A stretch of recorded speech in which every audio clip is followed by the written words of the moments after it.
Локалните избори ќе се распишат на 8 август, дознава Канал 5 од високи партиски избори. Според предвидениот рок од 60 до 90 дена од датумот на распишување на изборите. Известно е дека првиот круг ќе се одржи на 26 октомври, а вториот 2 недели подоцна, на 9 ноември. Но она што е неизвестно е дали тие ќе се одржат со променет изборен законник и каква ќе биде позицијата на граѓанските иницијативи во изборната трка, по правниот вакуум што настана откако Уставниот суд ги укина членовите со кои се крена прагот за потребни потписи за независните, но пратениците од власта и опозицијата здружно во собранието повторно поднесоа законски измени за зголемување на бројот на потписи за независните. Вака предложениот изборен законник сега е заглавен во собранието поради блокирањето од ДУИ и немање Бадентерово мнозинство.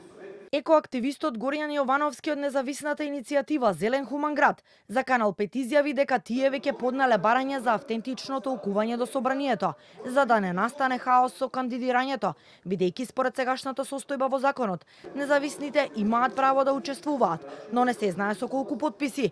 Дали некој може да се кандидира и со само еден потпис или без ниту еден? Веќе е побарано автентично толкување, бидејќи ДИК и другите државни институции едноставно ги следат насоките кои што се даваат од собранието, а бидејќи собранието е единственото кој што може да вади автентично толкување на законите, они се тие кои што треба да се изјаснат за овој правен вакуум кој што сега се создаде и нејаснота е дали навистина ние независните може сега да се кандидираме без потписи и дали воопшто не може да се кандидираме. Проблемот е дека тамо тие комисии и тие пратеници кои што се треба да знаат дека со носење на вакви штетни измени или со оставање на некаков вакуум со цел да може да се истиснат независните од изборите, комплетно го газат мислењето на Уставниот суд и наредбата на Уставниот суд, комплетно ја газат демократијата. Во меѓувреме и Министерството за правда подготви текст за изборниот законник во согласност со препораките од ОПСЕ ОДИХР и реформската агенда.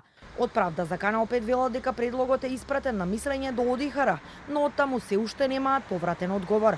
Во него не е опфатено прашањето за една изборна единица, ниту за независните кандидати.